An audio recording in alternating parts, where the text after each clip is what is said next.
Du coup, j'ai été introduit, Yves Bancelin, médiateur de santé pair dans une équipe de réhabilitation psychosociale, en l'occurrence celle du professeur Lançon, et job coach sur un programme d'insertion professionnelle dédié aux personnes qui vivent avec une problématique de santé mentale. Et du coup, j'ai une espèce de double casquette dans ce cadre-là. Bonjour, donc Bérénice Tedel. Je suis chargée de mission au centre collaborateur de l'OMS sur la recherche en santé mentale et je n'ai plus de voix. Donc ça va être super sympa pour vous. Donc moi, je coordonne le programme depuis presque 3 ans. Et donc, alors aujourd'hui, on a beaucoup réfléchi avec Yves sur est-ce qu'on vous présentait les choses depuis le début, ce qu'on fait d'habitude, mais là, vous êtes quand même un public quand même assez vous connaissez sans doute pour une bonne partie d'entre vous le programme. J'avais un peu l'impression de prêcher pour ma paroisse, mais tout à l'heure à la pause, il y a quand même des personnes qui sont venues me demander ce que c'était qu'un médiateur de santé. Donc on refait quand même un petit historique, histoire de présenter le truc. Alors l'année dernière, enfin il y a 2 ans, j'avais introduit ma prise de parole en disant que Philippe Pinel était à l'origine de la psychiatrie moderne en 1790, cette fois-ci. Je vais plutôt dire que historiquement, hein, c'était un assassin plutôt, ouais. C'est bon. Finalement, on va dire que le mouvement rétablissement tel qu'on l'entend aujourd'hui en France a démarré aux États-Unis. C'était un très gros mouvement social qui a voulu inverser un petit peu les rôles, qui est né de 3 catégories de personnes. Des usagers de la psychiatrie, qui, par des récits, témoignaient de ce qu'ils pouvaient vivre dans les hôpitaux. De personnes qui se sont révoltées contre la psychiatrie telle qu'elle existait, et puis des intervenants qui, conscients qu'il y avait peut-être d'autres méthodes à explorer, se sont alliés en fait aux usagers de la psychiatrie. Tout ça, ça a donné un énorme mouvement qui s'appelait Recovery aux États-Unis. Avant ce mouvement qui s'est étalé en gros dans les années 1970 à 1990 à peu près. Il y a eu les Alcooliques Anonymes en 1935, qui est le premier regroupement d'usagers de père aidant en fait, puisque ils se sont rendus compte que des personnes qui vivent avec une problématique de santé mentale commune pouvaient s'apporter énormément de choses. Donc c'est là que le concept de père aidance et le mot de rétablissement d'ailleurs est né, très utilisé chez les alcooliques anonymes. Des initiatives locales en France qui ont décidé d'embaucher des personnes qui vivaient avec des troubles psychiatriques sévères, notamment sur Marseille, mais à d'autres endroits aussi. Et puis en 2012, le programme du CCOMS. Donc je ne sais pas si on détaille aussi le programme, mais en gros, 3 ARS, qui, à l'initiative de l'ancien président du CCOMS, ont financé des postes pour des personnes qui vivaient avec une problématique de santé mentale et qui les a formés pour qu'ils intègrent des organismes de soins. En l'occurrence, moi, du coup, j'ai travaillé à Sainte-Marguerite. Enfin, maintenant, c'est la Conception. Voilà. Il y avait 10 médiateurs dans chacune des 3 régions, 10 à Paris, 10 en Nord-Pas-de-Calais et 10 sur PACA. Voilà un peu le démarrage de tout ça en France. Alors derrière le mot rétablissement, il y a ce mouvement social qui vise à rétablir un peu l'équilibre dans le soin. Alors il y a plein de choses qui ont été hyper intéressantes tout au long de la journée qui ont été dites, donc c'est pas tellement là-dessus que je vais enfin c'est pas tellement ça que je vais aborder parce que tout a été vraiment trop bien dit, mais peut-être plutôt vous présenter ce que je fais dans ma pratique et ce que je mets derrière une seconde facette du rétablissement. En fait, en psychiatrie, bien que la science ait fait des avancées considérables, on n'a toujours pas l'origine organique des pathologies mentales. Et il y a quand même un mystère qui plane sur tout ça. La psychiatrie, du coup, a du mal à employer le mot guérison, tout simplement parce que je pense qu'elle n'arrive pas à diagnostiquer avec précision les pathologies mentales. Et donc, eh ben, nous, on va utiliser le mot rétablissement derrière cette guérison. Rétablissement qui est un processus individuel. Chacun voit son rétablissement où il veut en fait. Et c'est de là que tout part en fait. Ça part de la personne. De quoi j'ai besoin. Quand j'ai traversé des périodes très compliquées, comment je peux m'en relever. Et donc moi, en fait, c'est ça mon travail. Ça va être de partager qu'est-ce qui m'a permis, à un moment donné, de reprendre le contrôle sur ma vie. Qu'est-ce qui m'a fait sortir de périodes qui étaient quand même très compliquées. Qu'est-ce qui a fait que maintenant, je peux contrôler une pulsion de consommation. Qu'est-ce qui fait que je réussis à mettre des mots sur des états psychotiques assez compliqués. Et voilà. Et ça, je vais essayer de le partager avec des gens dans mon quotidien, avec mes collègues de travail, avec tous les gens que je rencontre dans mon cadre professionnel. Arrête-moi, hein, Bérénice. Je me demandais si, peut-être pour que ce soit un peu plus clair, vous présentez en gros une semaine, quoi, une semaine type, qu'est-ce que je fais dans mon travail. Donc le lundi, j'attaque par une réunion à Working First. Réunion qu'on a voulu les plus expéditives possibles. Pas dans le sens où on veut qu'elle se termine vite, mais dans le sens où on veut s'étaler le moins possible sur les patients. C'est-à-dire que les patients, leur vie les concerne eux et eux seuls. Donc, en fait, nos réunions consistent à dire qu'est-ce que nous, on va mettre en place pour les accompagner. Souvent, je réponds à 2-3 coups de fil. Après, je passe chez quelqu'un parce que je lui ai donné rendez-vous 2 ou 3 semaines auparavant. Là, je mange avec mon équipe de travail. On a une deuxième réunion le lundi après-midi où on met en place tout un tas de choses parce que je travaille dans une équipe de réhabilitation psychosociale. On voit le rétablissement comme un processus global. Donc, on travaille à la fois sur le logement, les aptitudes sociales, sur toutes les aides qu'on pourrait leur apporter là où ils en ont besoin, en sachant que quand ils sont en réhabilitation, on établit un bilan éducatif partagé, qui est un mot un petit peu barbare, pour dire en gros que quand on les accueille, on essaye de voir sur quoi on peut les accompagner, toujours en partant de leurs besoins. Alors moi, quand je suis arrivé dans l'équipe, j'ai un petit peu cherché ma place. Je me suis demandé à quoi j'allais bien pouvoir être utile. Et puis, je me suis dit, c'est simple, qu'est-ce qui t'a fait du bien ? Et comment tu vas pouvoir le mettre en place dans l'équipe. Donc pour moi, c'était le sport. Du coup, mes collègues m'ont aidé à mettre en place un groupe de sport, la relaxation. Donc pour moi, ça a été un truc vraiment qui m'a beaucoup aidé. Donc j'ai mis en place un groupe de relaxation, des balades, des sorties, aller au ciné, savoir aménager son logement. Voilà, tout ça, c'est des choses qui font ma semaine en fait, hein. Je passe chez les gens, puis en fonction de ce que je peux partager avec eux et de ce dont ils ont besoin, et voilà, je construis ma journée de travail avec leurs envies, leurs attentes, ce que je peux leur apporter avec ce que je sais. Voilà. Que dire de plus sur mon travail Après, les bénéfices des médiateurs de santé, je pense que c'est un truc qui est quand même assez intéressant à aborder. D'abord, pour les usagers, pour les personnes qu'on aide, parce que une personne qui traverse une pathologie psychiatrique va atterrir à l'hôpital d'une manière ou d'une autre, à un moment donné ou à un autre. Pas souvent qu'une seule fois, donc souvent le malade mental il est chronique. Et en fait, le seul exemple qu'il a à l'hôpital, c'est les autres malades mentaux, quoi. Donc l'identification, elle est hyper compliquée.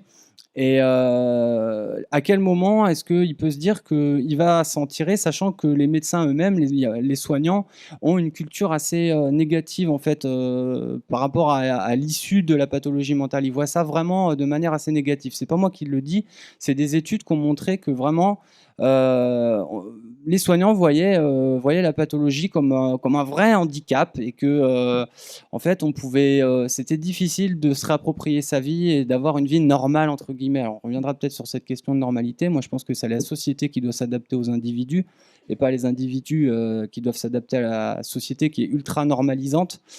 Alors après, qu'est-ce que ça veut dire être normal?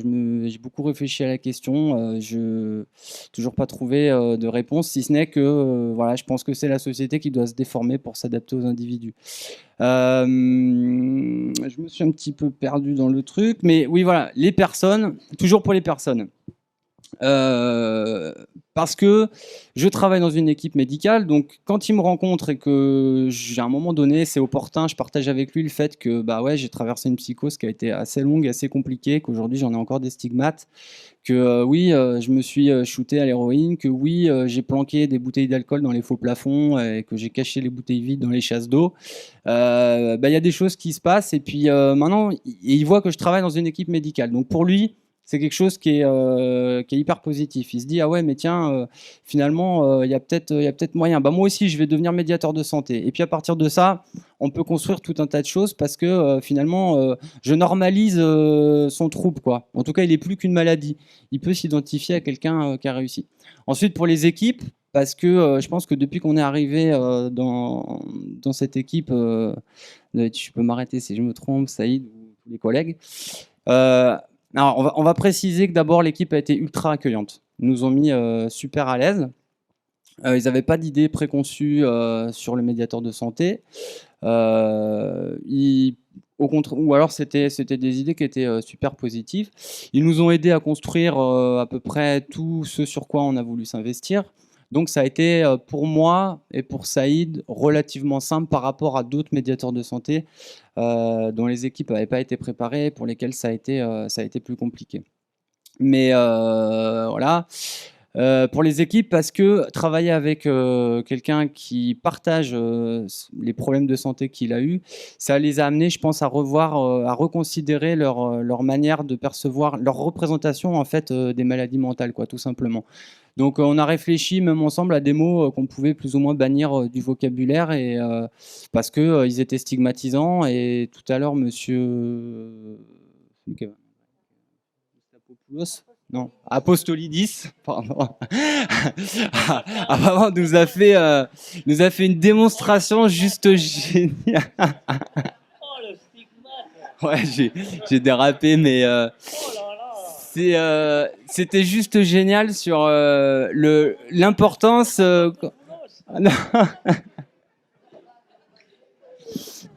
Apostolidis. Ouais, vous m'avez troublé. Oui, parce que oui, il disait des trucs géniaux parce que c'est vraiment ça quoi. Comment le mot qu'on emploie en fait, il en est arrivé à avoir cette signification là. Et en fait, on a l'impression de l'utiliser de manière anodine ce mot, et en fait, il y a énormément de représentations qui sont cachées derrière. C'est pour ça qu'on a fait attention à tout ça et on a construit ensemble une espèce de culture professionnelle plus éthique. Ensuite, les bénéfices, bah, pour nous, pour moi en tout cas, je vais parler à mon nom parce que les autres médiateurs de santé, je pourrais vous parler de leur position, mais moi, durant les deux, trois premières années, j'ai eu pas mal d'arrêts parce que cette double casquette est quand même assez compliquée à porter à certains égards. Parce que je décroche jamais vraiment de mon rôle d'ex-patient. Alors on en a parlé tout à l'heure avec Céline, on n'était pas tout à fait d'accord sur certaines choses, mais dans l'ensemble, voilà, c'est pas si évident que ça à porter parce que pour sortir du rôle de patient, bah faut sortir du monde médical. Or là, pour le coup, bah on y travaille, donc c'est pas évident.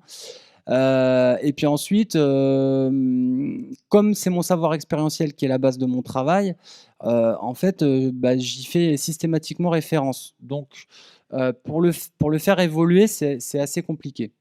Mais de manière générale, donc depuis 2 ans, là, je fais beaucoup moins d'arrêt de travail. Je pense que quelque part, j'ai atteint un certain niveau de rétablissement. Et aujourd'hui, je pourrais presque dire que je suis guéri, même si on n'est jamais vraiment guéri, parce que voilà, le mal guette et il faut toujours être hyper vigilant à sa santé. C'est quelque chose que j'ai décidé de mettre en premier plan. Ma santé, c'est ce qui constitue mon quotidien en permanence. Et voilà, ultra positif, quoi. Ça m'a redonné une utilité sociale, ça m'a permis d'accéder à un travail, ça m'a fait sortir d'une certaine forme de précarité. Et voilà. Peut-être j'ai déjà pas mal parlé. Bah, c'est cool que tu nous aies rejoints. Bah, j'ai passé le micro à Saïd alors. Bonjour tout le monde. Bon, moi, j'ai pas vraiment préparé. Et, d'ailleurs, c'était très bien. Bravo. Et, et en fait, c'était juste, je voulais intervenir maintenant, justement, parce que ce qu'il y a de bien, c'est on est deux individus différents, même si on travaille plus ou moins pour la même cause, on va dire. Et moi, par rapport à ces sortes de guérison, par rapport à... J'ai eu pas mal de difficultés par rapport à mes hospitalisations. Et je sais que même si un médecin, un grand psychiatre me dit que je suis guéri, je continuerai à faire attention. Voilà, c'était juste une parenthèse et pour soutenir un peu le collègue. Merci Saïd. Qu'est-ce qui me semblait en fait, parce que quand j'ai préparé cette intervention, entre guillemets, je me suis posé la question de l'angle, parce qu'effectivement, maintenant, ça fait quand même 5 ans qu'on est médiateur de santé. Et je pense que ma posture, elle a beaucoup évolué. C'est des questions qu'on a beaucoup discutées avec les autres médiateurs de santé, avec des pères aidants qui n'ont pas forcément participé à l'expérimentation du CCOMS. Mais voilà, les grandes questions, c'est est-ce qu'on reste médiateur de santé toute sa vie? Alors, selon Saïd, du coup, bah ouais, parce qu'on n'est jamais vraiment guéri. Même si un grand psychiatre te dit que tu es guéri, tu feras toujours gaffe à ta santé et finalement, tu as toujours des choses à partager.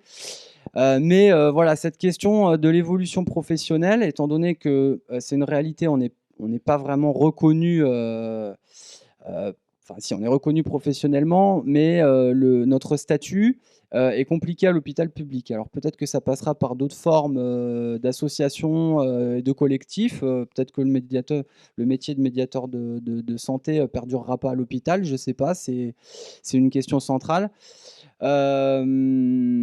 Mais voilà, la question c'est est-ce que je peux. Enfin, comment j'évolue en fait? Comment la pratique professionnelle évolue?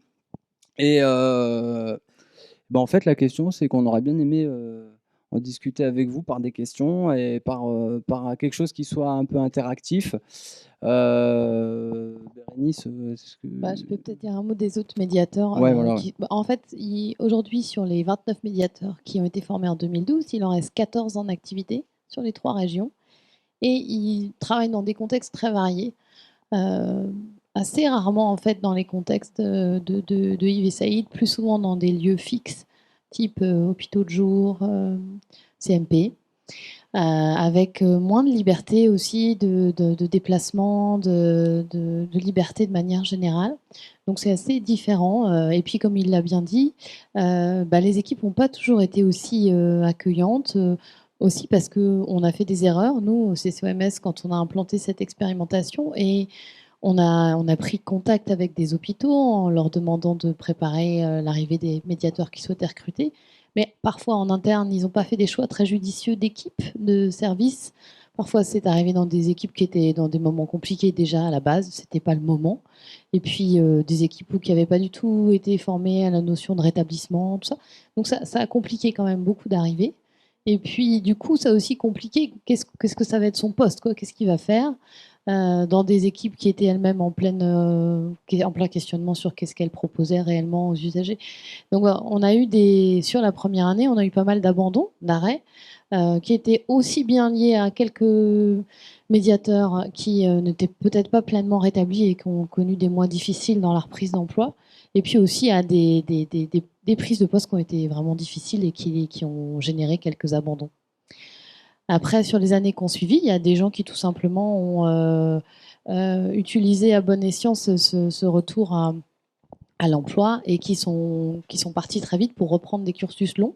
Il y a 2 personnes qui sont devenues psychologues, il y en a d'autres qui ont fait d'autres choses, il y en a qui ont changé de région et les postes ne pouvaient pas les suivre parce que l'expérimentation n'était que sur les 3 régions.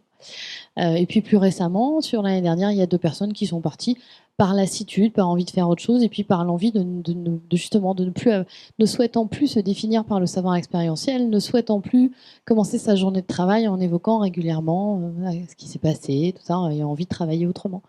Donc c'est pour ça qu'aujourd'hui on arrive à 14 personnes.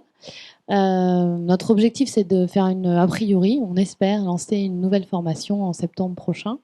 Ça devrait se décider, se valider d'ici la fin de 2016. On espère pouvoir former à nouveau 25 médiateurs de santé pair. Juste un mot sur la formation. La première fois, c'était un diplôme universitaire qui a eu lieu sur l'année 2012, sur 9 mois, avec une semaine de cours par mois et le reste du temps, comme un BTS en alternance en fait. Hein, les médiateurs avaient une semaine de cours et le reste du temps, ils étaient directement en emploi, toujours dans des services hospitaliers. Et le prérequis pour devenir médiateur, c'était d'être intéressé par la relation d'aide, avoir envie d'être dans la relation d'aide, avoir connu l'usage des services psychiatriques, de quelque manière que ce soit, des services publics de psychiatrie, et puis être rétabli, ce qui n'était pas un petit sujet, effectivement. Parce que comme ça, si on vous le présente comme ça, vu qu'on a quand même essayé d'accompagner les intégrations, ça peut sembler être un emploi dans lequel, comme c'est accompagné, comme on l'a pensé, c'est un emploi entre guillemets pas protégé justement, mais en tout cas bien accompagné, quoi. Mais dans les faits, le paradoxe de ce qu'on a voulu mettre en place, c'est que c'était finalement, comme il s'agissait de créer des postes, il s'agissait de créer un métier à chaque fois là où on arrivait, il s'agissait de convaincre des gens qui n'avaient jamais travaillé avec des gens dans cette posture-là. C'était finalement, pour beaucoup d'entre eux, hein, c'était bien plus dur que la prise d'un emploi classique de n'importe qui d'entre nous quand il prend un nouveau poste. Moi, vraiment, avec le temps, au fil des années, j'ai pris conscience à quel point ça a dû être extrêmement rude pour beaucoup d'entre eux. Pas forcément de par l'accueil d'ailleurs, mais par arriver un lundi et dire voilà, aujourd'hui je suis le premier médiateur dans cet endroit pour la première fois, c'est le premier jour, je ne sais pas ce que je vais faire, qu'est-ce qu'on va me faire faire, et d'abord qu'est-ce qu'ils font eux dans ce service-là, parce que personne ne fait la même chose, hein, on le sait bien. Donc voilà, il y a tout ça qui, bon, moi, c'est un peu imposé au fil du temps en écoutant les médiateurs. Et aujourd'hui, qu'est-ce qu'ils font les médiateurs? Parce que c'est un des trucs que j'aurais voulu un peu aborder pour faire écho à ce que disait Yves et Saïd. Il y a deux dimensions sur lesquelles ils sont très présents, je trouve. C'est d'une part l'éducation thérapeutique du patient. Ça s'est imposé assez rapidement. Ils ont tous fait la formation de base, et la plupart en tout cas. Et ils interviennent dans les groupes de TP et ils font aussi des entretiens individuels de TP. Alors, c'est pas tous, hein, une partie d'entre eux. En tout cas, ont trouvé une place là. Il y a même 2 médiateurs sur Paris qui ont passé, entre guillemets, le niveau 2 pour devenir coordonnateurs de programmes de TP. Donc ça semble assez bien correspondre à la posture du médiateur. Et l'autre chose Juste le TP, parce que c'est une méthode de soins où on place vraiment l'usager le plus possible au cœur du processus, quoi. C'est autour de lui que tout est construit. Enfin, ça peut, mais c'est pas toujours le cas quand même. C'est quand même l'idée. Parfois, le TP, c'est l'observance, quoi. C'est ça le problème. Ouais. Le TP, il faut bien prendre ses traitements à la bonne heure. C'est souvent alors, ça. Hein. Dans cette équipe de réhab, non, j'ai bien compris. TP, c'est... J'ai bien compris, mais je tiens à le dire parce qu'il y a des médiateurs qui le racontent, ça. Qu'on les a fait intervenir au fond de la salle pendant que l'infirmier ou l'infirmière faisait le cours sur les traitements, et que quand le médiateur ou la médiatrice disait oui, mais enfin peut-être parfois, bon après moi j'ai arrêté les traitements et puis j'ai fait d'autres choses, etc. Moi, ça s'est passé très très mal. Il n'était pas du tout autorisé à dire ce genre de choses. Donc voilà, le TP dans la bonne version des choses, c'est ce que tu dis. Par contre, juste pour dire quelque chose de positif par rapport à l'ETP, c'est la psychoéducation. Enfin, L'ETP, ouais. L'éducation thérapeutique du patient, c'est encore un truc. Ouais. Mais, juste pour la parenthèse, en fait, c'est la première fois en fait, où j'entendais parler en fait, je subissais les soins pendant plusieurs années personnellement. Enfin, c'est comme ça que je prenais les choses. Et c'était la première fois où j'entendais qu'il y avait la possibilité en tant que malade de contribuer à sa santé. C'est-à-dire selon comment on allait mener sa vie, ce qu'on pouvait faire pour contribuer à sa santé, on devenait acteur. Et c'est pas rien d'entendre que c'est quelque chose. Voilà. C'était juste pour partager. Et puis l'autre grand sujet sur lequel les médiateurs ont l'air de pas mal s'investir, c'est le retour vers l'emploi. Avec plein de modalités différentes. Il y a des médiateurs qui font carrément s'asseoir avec les usagers, faire des CV, réfléchir ensemble, à quel endroit, dans quel contexte, quel accompagnement ou pas, aller ensemble carrément à Cap Emploi. Enfin, il y a l'air d'avoir un deuxième axe de travail assez favorisé pour les médiateurs sur cette notion de... Alors, c'est l'emploi, et c'est aussi d'ailleurs beaucoup le retour vers les activités dans la cité. Médiateurs notamment qui sont en poste dans des CMP où il y a beaucoup d'activités dans le CMP et pour qui c'est assez... Eux, leur objectif, c'est de dire, voilà, vous aimez bien faire cette activité ici, là. Moi, je sais que dans votre commune, il y en a. On y va ensemble. On y va 2 fois, on y va 3 fois. Mais on va retourner. Il y aura vos voisins. Il y aura, voilà. Et ils sont beaucoup vraiment, je trouve, du dedans, le lieu de soins, vers le dehors. Tout le temps vers le dehors. y compris parfois sur des choses, ils le disent, moi j'aime bien quand ils racontent ça, parfois c'est vraiment aller prendre un café, parfois c'est devant le CMP, parfois c'est devant l'HDJ, mais c'est tout le temps ramené sur dehors, quoi. Comment c'est la vie dehors. Inclure l'usager dans la cité, quoi. C'est vraiment le cœur de notre travail. Après, hier, on était à une journée, une table ronde qui a réuni des acteurs de l'emploi sur Marseille et même sur le département et même un petit peu au-delà. Et il y a eu cette question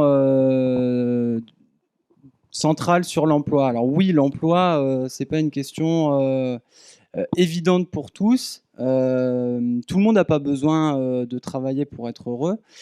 Mais notre démarche, c'est de dire que pour ceux qui en ont envie, il y a un accompagnement adapté, individualisé qui est possible. Et on peut essayer de changer le regard des entrepreneurs, de changer le regard des usagers sur les entreprises, parce que c'est un double regard faussé sur lequel il faut travailler.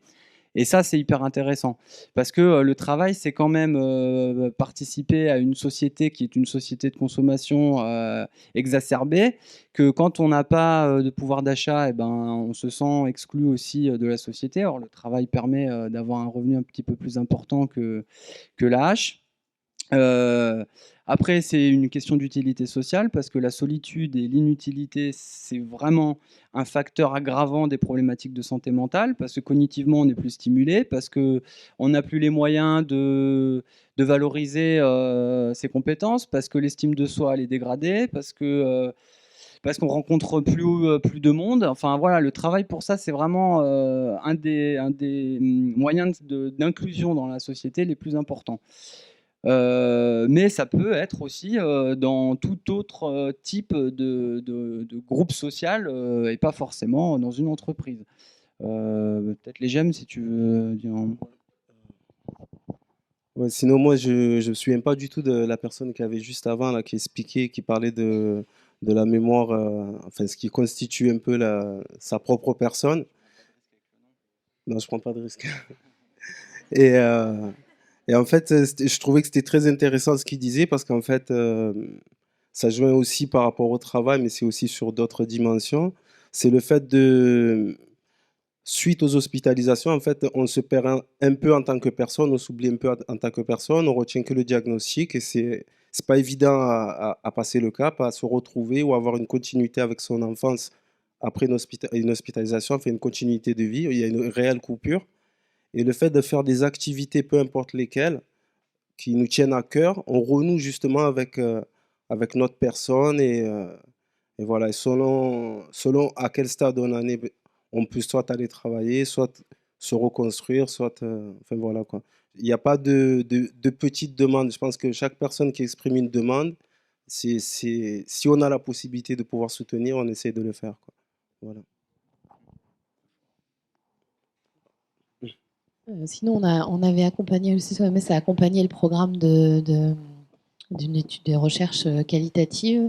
On a essayé d'extraire un petit peu à l'époque, même si ça changerait probablement aujourd'hui, mais ce qui constitue un peu les spécificités d'un médiateur. Et parmi les choses qui ont évolué et qui sont apparues, je veux dire, il y avait la notion de bilinguisme, c'est-à-dire la notion de faire un peu une espèce de traduction entre les soignants, le service et l'usager, d'être un peu entre les deux et de traduire aussi la pensée de l'autre côté et puis le souhait, l'intention. Et donc ça, c'est quelque chose qui était apparu. Une autre chose, c'était un rapport très très différent à la distance, de manière assez assumée, des médiateurs qui revendiquent plutôt, pour une partie d'entre eux, parce que ça serait injuste de généraliser ces aspects-là, hein, une partie d'entre eux revendiquent une distance différente, un rapport, parfois un tutoiement, parfois un rapport aussi au fait du coup, je te touche un peu, de toucher, du coup, de prendre par le bras, de prendre par l'épaule, enfin, une espèce de facilité dans cette proximité. Euh, et puis, et puis évidemment, le miroir, en fait, hein, l'effet miroir, le fait de pouvoir se projeter. Et d'ailleurs, ça marche souvent dans les deux sens. Et, voilà. Et la spécificité, elle viendrait évidemment aussi de cet effet miroir possible. Donc, on avait, ça, c'est ce qui a émergé parmi plein d'autres choses. Les rapports qualitatifs, Si ça vous intéresse, ils sont sous forme intégrale ou de synthèse sur le site du CCOMS. Si vous tapez CCOMS médiateur de santé père, ça tombe sur la page du programme et des différents rapports qui sont sortis au fil de l'expérience. Et là où notre intervention elle révolutionne un petit peu tout ça, c'est, désolé, mais je vais reprendre l'exemple de Monsieur Apostolidis, qui disait que finalement le citoyen lambda il veut pas être surtout pas comparé au fou, quoi. Et puis je pense que d'une certaine manière moi Saïd, les autres médiateurs de santé, les gens qui affichent publiquement qu'ils ont eu des problèmes de santé mentale, alors on est une minorité, mais je pense que finalement 100% des gens ont un problème de santé mentale à des degrés différents, mais tout le monde est concerné par la question. La santé de manière globale et puis la santé mentale de manière un peu plus précise. Mais nous, voilà, on n'a pas peur de cette distance finalement, et on dit je suis comme lui. Lui, il est un peu plus que moi je suis un peu moins que lui, moi je suis un peu plus que lui dans certains domaines. Voilà, tout ça c'est une histoire de curseur finalement. Et ce qui est là où c'est pas mal, c'est que du coup des professionnels du soin qui sont de l'autre côté de la barrière de manière habituellement travaillent avec nous, qui nous reconnaissons dans les personnes avec lesquelles qu'on soigne, quoi, les gens, les fous entre guillemets. Et voilà, je pense que la boucle est bouclée et qu'il y a quelque chose à creuser dans cette relation soignante. Après, encore une parenthèse. C'est juste pour dire qu'en fait, dans notre manière de travailler, ce qui est très particulier, c'est qu'en fait, c'est les personnes qu'on voit, c'est eux qui nous permettent de bien travailler en fait. Parce que c'est par rapport à comment ils vont nous respecter, ou nous estimer, ou nous écouter, ou nous faire confiance, ou avoir envie de venir vers nous, qu'on va pouvoir commencer à faire quelque chose, à travailler. Ouais. Voilà. Et du coup, on leur rappelle qu'ils sont pour beaucoup. En fait, ils nous aident beaucoup. C'est pas tant qu'on est des bons médiateurs, c'est que les personnes qu'on voit nous permettent d'accomplir un certain travail. Voilà. Donc, on va passer aux questions. Juste avant, je voulais dire que le mouvement du recovery il vient quand même de mouvements sociaux, des femmes, des Nord-Américains, mais aussi voilà, du VH, mais aussi de ce qu'on appelle aujourd'hui les usagers experts. Donc, par exemple, je pense au collectif Ding Ding Dong sur la maladie de Huntington. Enfin, voilà, il y a vraiment un développement de la reconnaissance des savoirs des personnes directement concernées. Et dans un pays où on est très attaché au diplôme, c'est plutôt positif. Est-ce que vous avez des questions ? Oui, donc moi j'avais une question. Donc, bon, je fais partie de l'équipe de Yves. Dans notre équipe, on a 3 médiateurs de santé.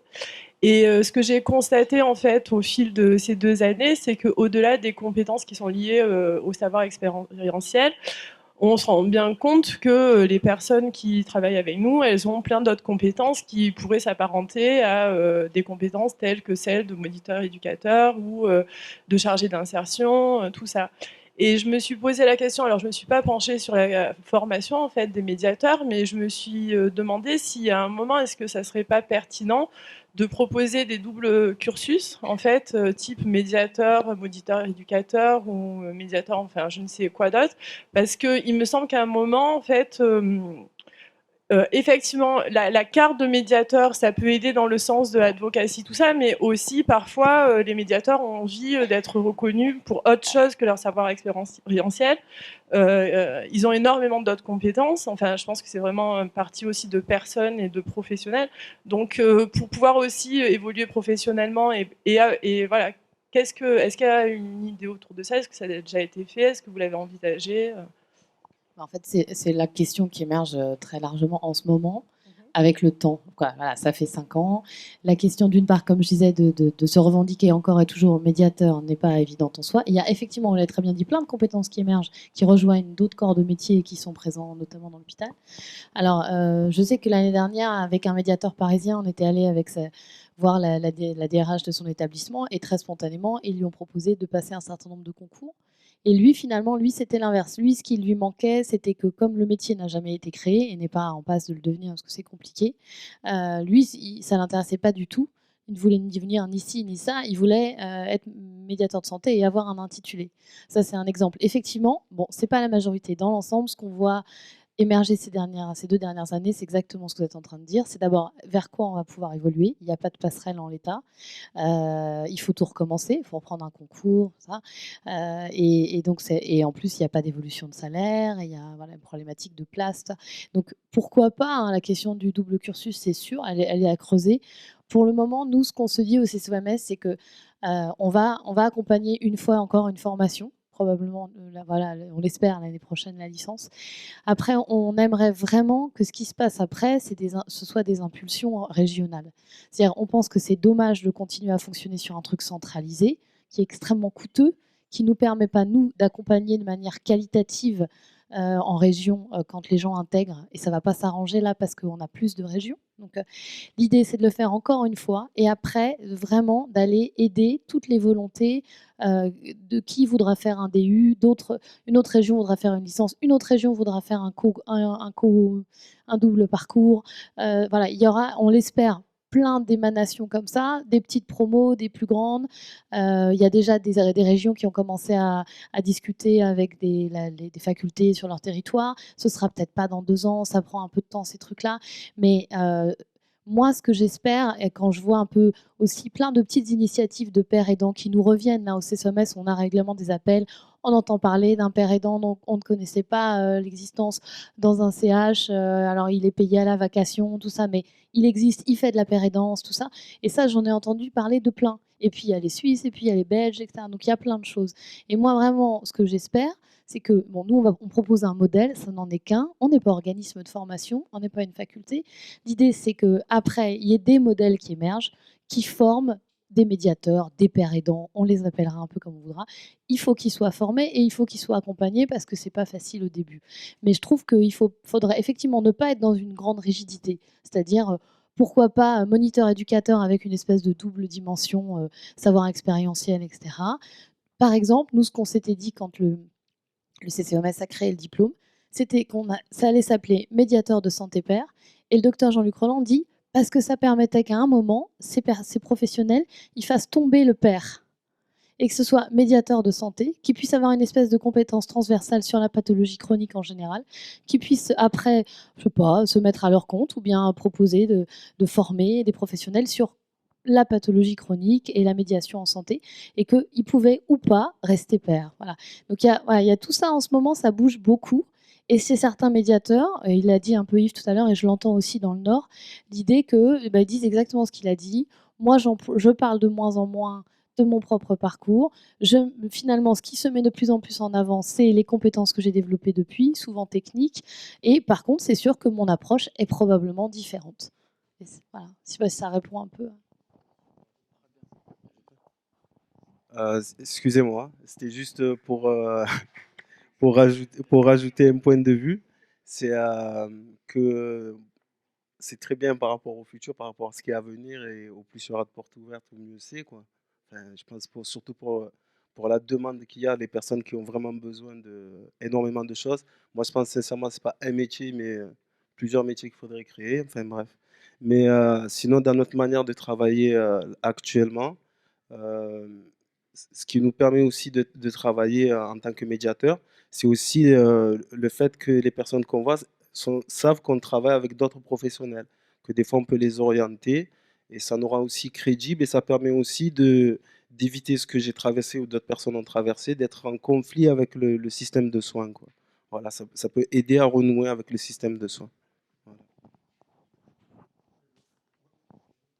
Moi, je ferai juste un commentaire dans le prolongement des 2 interventions et en référence à le propos qui a été tenu sur la stigmatisation et l'équation qu'elle pose. On voit bien que l'idée même de médiateur de santé père, l'idée même, il y a un problème de proximité, de rapprochement, qui se fait proche de qui, quel problème ça pose. Et après, quel problème ça pose même à ceux qui deviennent médiateurs, puisqu'il faut qu'on dépasse son savoir expérientiel, d'abord parce que ça nous plombe d'une certaine façon dans ce qu'on était, donc on a envie de devenir autre chose, Et en même temps, cette autre chose-là, il ne peut pas se faire uniquement dans la sphère dans laquelle on se trouve. Donc peut-être qu'avec toutes les réflexions que vous menez, mais je ne sais pas où ça en est, c'est l'histoire de la VE, de la valorisation des acquis de l'expérience, puisqu'il y a beaucoup de choses sans passer des concours, sans faire des tas de trucs. Si un cursus de VAE pouvait leur être proposé, peut-être que ce serait des débouchés intéressants pour eux. C'est l'idée, mais je pense que c'est une question qui va être approfondie. Après, moi, je reviens toujours à l'histoire du statut social, où c'est bel et bien l'organisation actuelle sociétale qui fait que bah, on en est là, quoi. Parce que on a des attentes, la société a des attentes qui correspondent pas au profil individuel, quoi. Et c'est le problème. Enfin, l'anorexie, pourquoi il y a des gens qui sont anorexiques, je pense en grande partie, après ça c'est mon avis personnel, mais c'est parce qu'on véhicule des images d'un corps qui correspond à un idéal qui n'est pas en lien avec la réalité morphologique. Et je pense que d'un point de vue social, intellectuel, c'est la même chose en fait. Et donc c'est difficile de trouver une existentialité propre et en lien avec ses valeurs intellectuelles, avec ses capacités relationnelles, physiques. Donc voilà, tout est un peu compliqué et quand on colle pas à un standard déjà existant, eh ben, on est éjecté de cette société. Donc il faudrait voir les choses, creuser les choses vraiment en profondeur pour que chacun puisse trouver finalement son équilibre et sa place, quoi. Alors, en fait, les questions là que je reçois, en fait, me font réfléchir à la hiérarchisation des savoirs. C'est-à-dire que là, ce que j'entends, c'est qu'en fait, un savoir expérientiel est un moindre savoir et qu'il faudrait le dépasser pour arriver à d'autres savoirs professionnels, voire universitaires. Et là, ça me pose question et ça me pose problème. Je pense qu'il faut réellement, et ça se fait dans d'autres pays, des gens sont pères aidants et restent pères aidants et revendiquent leur savoir expérientiel et qui, voilà, commencent à être dans la formation et dans la recherche et donc de valoriser et donc de déhiérarchiser, d'égaliser différentes formes de savoir. En fait, je pense qu'il n'y a pas de nécessité à opposer, c'est-à-dire que je pense pas qu'ils renient leur savoir expérientiel. Par contre, je comprends. Non, mais du coup, je pense que c'est tout à fait normal d'avoir envie de développer d'autres compétences sans pour autant dire que le savoir expérientiel serait moindre ou de moindre valeur. Tu peux pas te défaire de ton savoir expérientiel, donc les deux sont pas incompatibles. Hein? Non, je disais que c'est ce qui te construit ton savoir expérientiel, donc tu peux pas t'en détacher. Il n'y a aucune opposition. Enfin, voilà, je ne suis pas dans l'opposition, je suis dans la réflexion et dans une espèce de remise en question d'un discours dominant sur la hiérarchisation des savoirs. Salut Tim Grissom. Voilà. Et donc, mon collègue voulait raconter une petite histoire. Oui, je suis désolé. C'est très important ce qui est là. Parce que pourquoi il faudrait faire passer des diplômes en plus, quoi? On est dans un pays dans lequel il faut avoir des médailles pour être reconnu. Alors moi, j'en ai 250 000, donc voilà, j'ai compris. Je fais n'importe quelle connerie sur une estrade, c'est très important. Mais c'est un drôle de truc, quoi. Pourquoi il faut avoir des médailles, des médailles, des médailles, des médailles pour être reconnu? Alors quand même, quand vous voyagez, même sur Internet, je vous donne une petite histoire qui existe. Il y a dans le monde une ou deux facultés dans lesquelles, par exemple, quand vous rentrez dans une faculté de médecine, vous avez un tuteur qui est un ancien patient, qui de la première année jusqu'à la dernière année va vous accompagner dans le métier. C'est ça qu'il faut demander.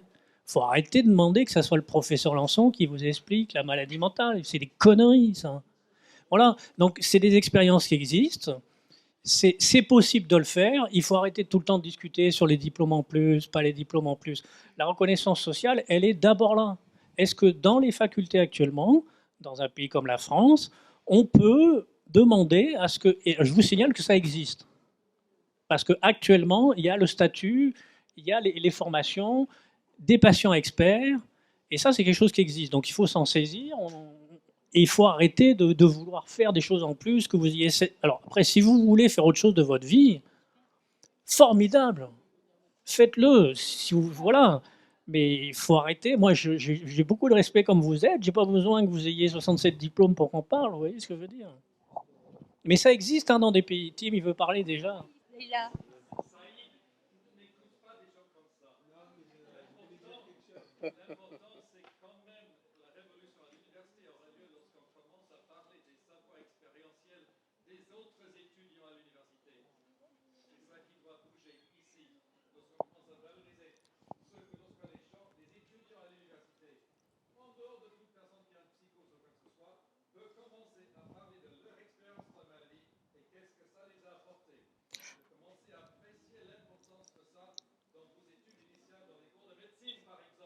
Alors, on a tous des savoirs expérientiels, ce qui est clair. Tim, on a tous des savoirs expérientiels. Il y en a qui sont valorisés, d'autres non. Et tu m'as dit une fois que voilà, la question des savoirs pouvoirs foucaldiens, elle était bien présente en France et que c'était vraiment un questionnement à se poser. Peut-être réussir. Je vais peut-être réussir. Ouais, je crois que la pertinence de la, comment dire, du statut, si on peut dire comme ça, de père aidant, ça me paraît totalement évident. Vous avez une expérience, je dirais, professionnelle, comme si, vous savez, c'est comme un boxeur. Vous avez pris des coups, il a pris des coups, et par la suite, je dirais, il est entraîné par un ancien boxeur. Qui sait ce que c'est prendre des coups, et donc c'est pas quelqu'un qui a fait l'ENA qui pourra entraîner un boxeur, quoi. En gros, c'est ce que je veux dire, quoi, Alors, j'ai l'impression quand même que le débat de l'évolution de la fonction, machin, est enfermé parce qu'on est dans un cadre institutionnel. Et personnellement, je crois que l'activité comment dire, de réhabilitation psychosociale, c'est une entreprise purement sociale qui a intérêt, à mon sens, à se civiliser, c'est-à-dire à s'éloigner un peu du sanitaire. Et il me semble qu'elle a intérêt à trouver son équilibre, parce que là, il y a des problèmes économiques. Donc, on est clairement dans le champ de l'économie non marchande, c'est-à-dire de l'économie sociale et solidaire. Et ça, je dirais, c'est à inventer. Donc, dans un cadre beaucoup plus civilisé, vous seriez appelé coach, et absolument libéral, et vous ne seriez pas enfermé dans une problématique, comment est-ce que je peux faire pour évoluer, sachant que par ailleurs, dans le domaine civil, vous pouvez suivre toutes les formations que vous voulez et évoluer vers l'activité de votre choix.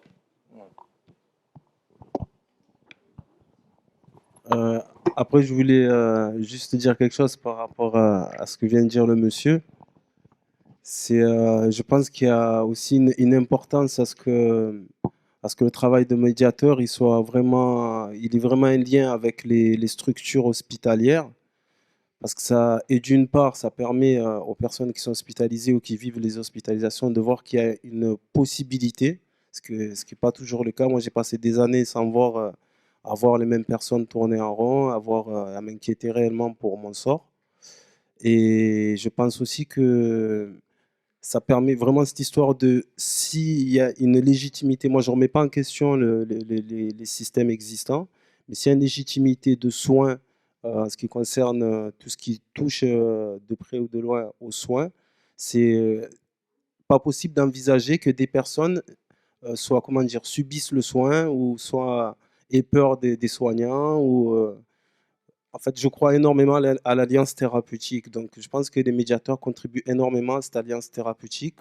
Pour moi, est fondamentale qu'un patient puisse parler des effets secondaires à son médecin et que le médecin puisse ainsi changer de traitement ou gérer mieux le dosage et compagnie. Parce que si on ne peut rien construire dans le conflit. Enfin, voilà. Merci. Bon, moi, pas de chance, je suis boxeuse. J'ai été entraînée par un boxeur, pour le monsieur. Et je suis père aidante depuis 3 ans, mais fausse, quoi. enfin, bénévole. On m'a fait passer un diplôme à 2500 € qui me sert à rien. Enfin, j'ai appris des choses avec Tim, Emmanuel Jouet. Mais un autre psychiatre m'a dit qu'il fallait des études. Donc maintenant, je suis en licence. On m'a dit qu'en France, il fallait des études. Donc, professeur Lançon, on vous dit qu'il ne faut pas d'études et qu'il faut un savoir expérimentiel, je sais pas quoi là. Mais il n'y a personne qui me prend. Donc maintenant, on me dit de passer 100 ans d'études. Donc avant que j'ai 3 milliards, il faudrait que tout le monde accorde ses violons, quoi. Parce que chez Naudin, c'est un truc, chez Girard, c'est un truc, chez vous, c'est un truc. Mais là, vient d'en dire un autre.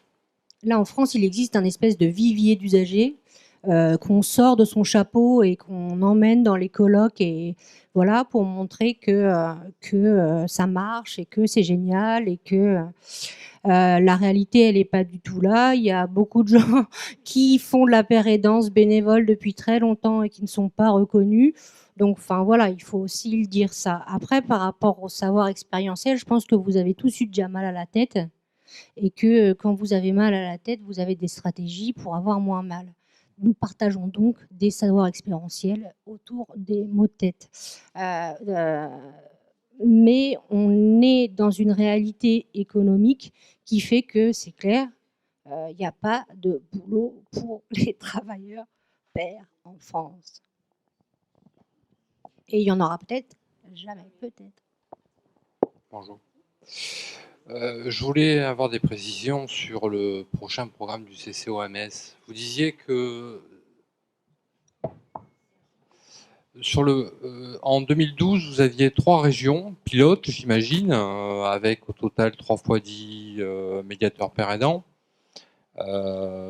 Si vous reconduisez en 2017 la formation, elle s'appuiera sur quelles ressources et entre autres sur notre région, sur quelles ressources, puisque je pense que il y a une situation des hôpitaux publics qui est plutôt alarmante. Alors, est-ce que vous l'ouvrirez en région PACA, entre autres?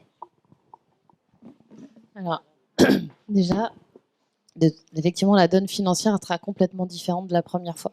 La première fois, les 3 ARS qui s'étaient engagés avaient financé les postes pendant 3 ans. Et en fait, les 14 personnes qui sont encore en poste aujourd'hui, les ARS financent encore les postes parce que c'était le premier programme et que de toute façon, il n'y a pas eu de relais pour d'autres financements. Les hôpitaux n'ont pas repris.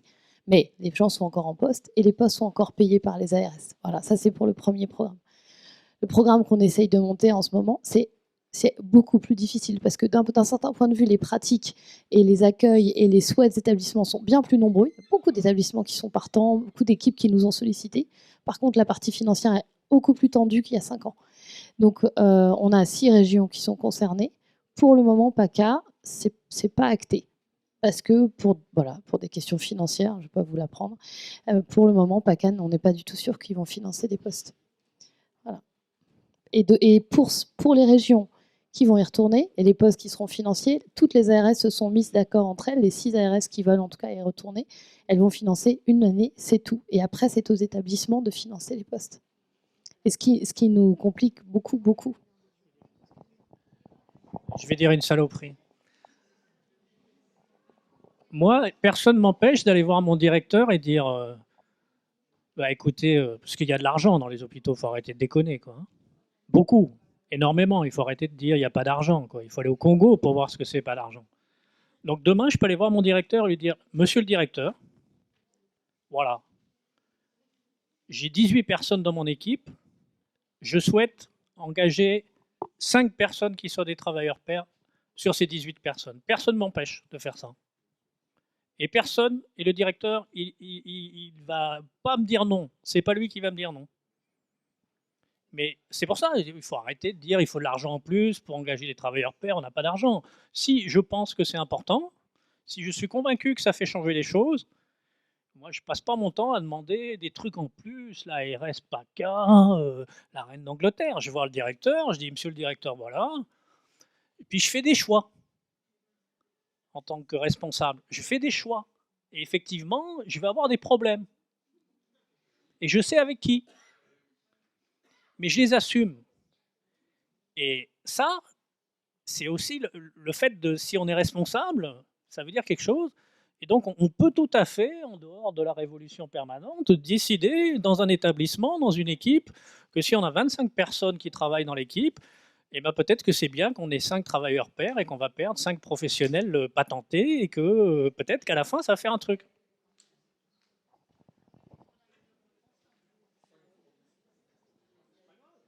J'ai une question. Vous Allez-y. avez évoqué... Une dernière question parce que tout le monde commence à s'en aller. Oui, vous avez évoqué la pérédance bénévole. Ok, elle existe, mais est-ce qu'on peut la valoriser? Est-ce qu'on peut la faire entrer dans les protocoles? Est-ce qu'on peut plus la dynamiser? Existe. Ça se fait déjà. Enfin, moi, j'ai l'impression que par rapport à l'alliance thérapeutique, etc., souvent, les parents, les familles sont mis ailleurs, sont un peu repoussés. Et je pense qu'il y a quand même, pour que les familles se retrouvent ensemble et puissent avoir des stratégies pour les jeunes. Et j'avais une autre question, c'est vous êtes père aidant pour des adultes dans la formation, donc Working First. Mais est-ce que sur les petits jeunes, est-ce que vous qui sont dans des addictions, qui sont peut-être dans des... On a parlé ce matin des interventions précoces. Est-ce qu'il y a du père aidant, des pères aidants médiateurs, enfin des médiateurs, donc je le dis à l'envers, mais chez les jeunes? On n'a pas peut-être besoin d'avoir 18 ans, 20 ans, mais est-ce qu'il y a quelque chose comme ça? Juste là, ce qui va se mettre en place, on en a parlé il n'y a pas longtemps avec l'équipe EMAGE à Marseille, c'est qu'en fait, ils ont un groupe de parole pour des jeunes, ils accueillent des jeunes avec plusieurs problématiques et en fait, on fait un espèce de groupe de parole où il y a un travailleur social qui entend des voix qui va venir pour discuter de différentes problématiques liées à l'entente de voix, mais aussi à pas mal de choses, la prise de cachetons, etc. Donc, moi, je connais que cette petite expérience-là qui va se mettre en place. Il y a aussi Christophe Rameau, qui est médiateur de Santé Père et qui s'intéresse à ce sujet. Ensuite, pour répondre à votre question sur la valorisation, bon, après j'arrête de parler, ok.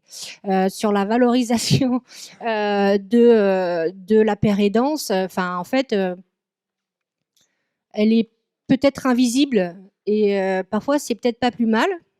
Première réponse. Et deuxièmement, elle tend à être favorisée et valorisée avec les GEM, par exemple, qui ont quand même fait évoluer la chose. Et puis, différentes associations. Je vais parler de Frontières Invisibles, puisque j'en fais partie. Enfin, voilà, différentes associations. Il y a l'UNAFAM pour les parents aussi. Il y a la FNAPSI qui, je crois, sera là demain. Voilà, il y a quand même des choses qui se visibilisent, en tout cas qui agissent sans forcément être visibles. C'est bon? J'ai une autre question. The last, but not least. Oui, je vais dire une saloperie moi aussi. Cette idée de père aidant, elle n'est pas nouvelle, elle vient tout droit de Bonafé, à Saint-Alban, sans doute entre deux pastis, hein, parce que pour Bonafé, Toscales, il considérait que le psychiatre, croyait qu'il savait, mais ne savait pas tant que ça. Donc, disait que dans son service, la dame qui faisait le ménage il y a 50 ans de ça, et Bonafé a formé Roland, hein, qui maintenant reprend cette idée. Mais je veux dire, c'est pas nouveau. Et Toscales, qui était un réfugié espagnol et qui avait un savoureux accent catalan, disait « Dans mon service, il faudrait mettre des putas. Parce que les putas, elles connaissent l'âme humaine et les psychiatres, ils connaissent rien du tout. » Et je trouve que, vous voyez, non mais je le dis en plaisantant et sous forme de boutade, mais c'est pas nouveau. Et pourquoi est-ce que actuellement on remonte cette idée de père aidant? C'est bien parce qu'il y a un malaise entre les soignants et le malade, et qui a besoin, si vous voulez, de rentrer dans ce monde de la maladie. Sinon, on n'y ferait pas recours. Et en plus, il coûte pas cher. Donc, c'est faire d'une pierre deux coups. Mais je veux dire, c'est vrai que les pères aidants, c'est super, parce que rien ne remplace l'expérience de la maladie quand on l'a vécue. Voilà. Sur ce,